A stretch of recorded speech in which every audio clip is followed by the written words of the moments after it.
Hora de conversar com o Juliana Rosa. Temos novos números de inflação. E aí, Ju, o que você traz? Preocupações ou alívio? Bom dia. Tudo bom, Tudo Megali? bom? Bom dia para você, para Sheila, bom Bom dia para o dia, nosso Ju. ouvinte. A inflação acelerou nesse resultado divulgado agora há pouco, que é resultado referente ao mês de novembro. Então, comparando com outubro, a inflação acelera, estava em 0,24% a inflação em outubro, em novembro foi para 0,28%.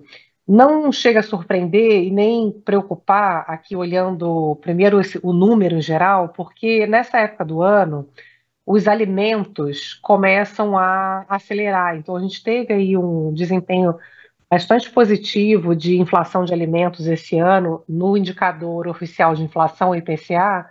A alimentação teve 4 meses seguidos de deflação e agora a gente começa a ver os efeitos climáticos pesando na alta de alimentos. Então, alimentos agora já tinha subido em outubro 0,31%, agora subiu 0,63%. Estava olhando aqui mais ou menos as previsões de alimentação, não chega a surpreender muito, não. As previsões estavam já apontando uma alta aí de alimento em torno de 0,7, até previsões um pouco piores. Então, a alimentação sobe, é um pouco abaixo aqui das previsões médias que eu tinha, mas dentro aí de um momento do ano em que a gente tem muito calor, muita chuva.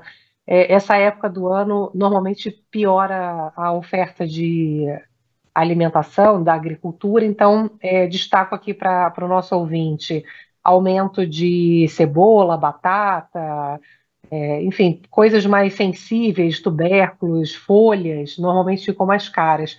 Agora, você tem também, olhando aqui, por exemplo, arroz, a parte de arroz, feijão, isso aqui já tem mais a ver com os efeitos do El Niño, ou seja, é uma época do ano em que normalmente o clima não ajuda preços de alimentos, e nesse momento específico, esse fenômeno climático está provocando efeitos mais intensos do clima. Então, a gente vai ter, a partir de agora, a expectativa é que a alimentação não tenha, daqui para frente, um desempenho tão favorável como teve esse ano. O clima não vai ser tão bom quanto foi esse ano, o clima ajudou bastante, e agora a gente tem esse El Niño vindo mais forte, depois tem a irmã dele, a El Niña, no meio do ano que vem, aí é já inverno, mas você tem um ambiente onde a parte de alimentação, enfim, não vai ser uma coisa, enfim, tão preocupante, enfim, não vai ter um salto de preços de alimentos, mas também não vamos ter quedas tão significativas como tivemos esse ano, tá?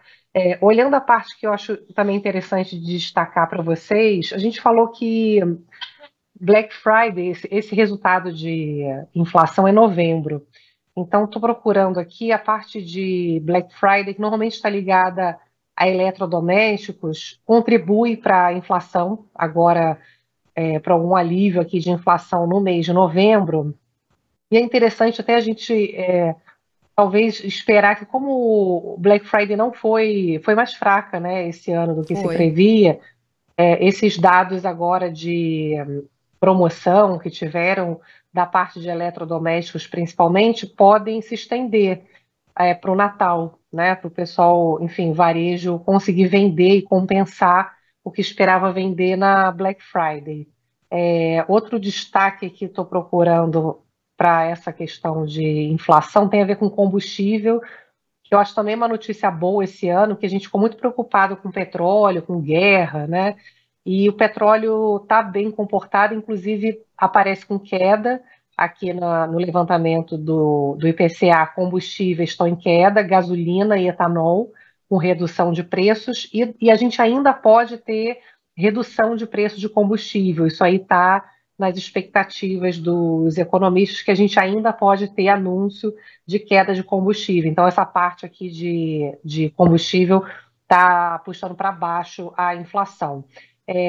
Isso posto, aí a gente tem uma notícia favorável, viu, para a continuidade de queda de juros. Começa hoje a reunião do Banco Central e é um dado que vem mais ou menos em linha aí com essa tendência de queda da inflação. Quando a gente olha o acumulado em 12 meses, a inflação ela vai desacelerando, ela continua nesse processo de desaceleração, né? É importante a gente olhar a trajetória ao longo de um ano. E o IPCA nos últimos 12 meses está em 4,68%.